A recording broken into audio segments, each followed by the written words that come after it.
567 Cape Talk with Africa Melane. You chose a subject matter that is not glamorous, it is not sexy, it is not a soap opera. Quite frankly, it's a love story, but a love story with quite a hard twist to it. I think you're the romantic who says it's a love story, and I see it as that too, but a lot of things as well. I didn't decide the circumstances of my birth. I didn't decide to grow up in Soweto. I didn't decide to see this poverty. I didn't decide to choose the sexual violence that was so rampant in the community. And I delve into it in a very, very personal way and relate how it has touched me, how I was exposed to a whole lot of things in the township, what a perplexing place it was, and how it was able to produce people like me, but also to produce people about whom I write. Let's focus a bit on your upbringing. It was perplexing, as you say, and you make reference to your father quite a bit and to your mother. That's what it is. It's my childhood. It's my relationship with my father. It's the crime that was so rampant. It is about losing a father figure that I really loved, admired, and respected. He was discovered in the early hours of the morning. I'm not spoiling the book for you. That's not the main thing. Early hours of the morning, and I remember there was a newspaper covering his face, and people were, taking turns just looking at me. And I was standing there. Do you know what happened to him? Do you know why it happened to him?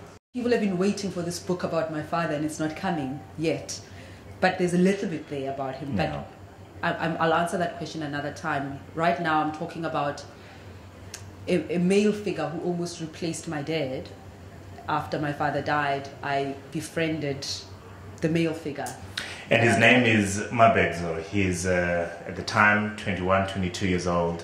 He is feared by absolutely everyone in Orlando East. And Redi, an 11-year-old at the time, in fact, had just had an incident with another thug, Sipiwe, who was forcing himself on her, and she managed to get out of that. And often there'd be a number of men, one girl, and they'll take you away for a night, and they will force themselves on you, they'll rape you repeatedly. Mabegzo, in fact, the main character in the book is a product of a similar crime to her mother, to his mother rather, Imelda. I didn't set out to write a book that speaks against sexual violence. The message is there. But that wasn't the point. I befriended this young man, and I couldn't understand why the love and affection that he showed me when I was so broken over my dad, why he didn't share that with more people so that he's known for that instead of the evil things that he did. You knew when a young man approached you that you were in trouble. You just knew.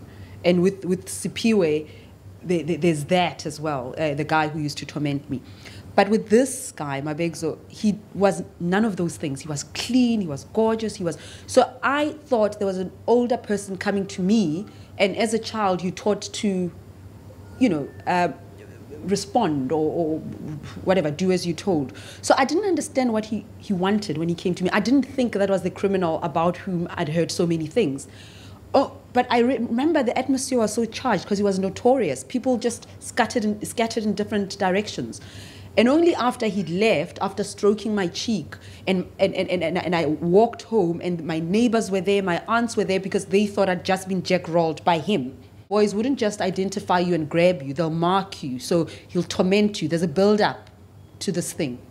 And I knew girls who'd stopped going to school because they had someone who'd marked them. Or they literally moved to other parts of the country because someone had marked them. So I thought that's what he'd done. But he'd wait for me at the corner, and he wouldn't threaten me. He wasn't violent. He always asked me about my dad, and he seemed fascinated about my dad's story. And I think he sensed my own brokenness, and he was very protective of me. There he was, standing with a bright green umbrella, waiting for you for what seemed to be hours.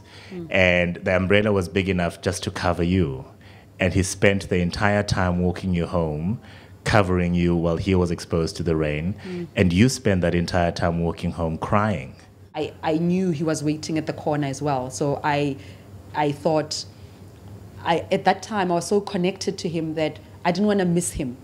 I thought if I arrived later and he's left, I just loved seeing him.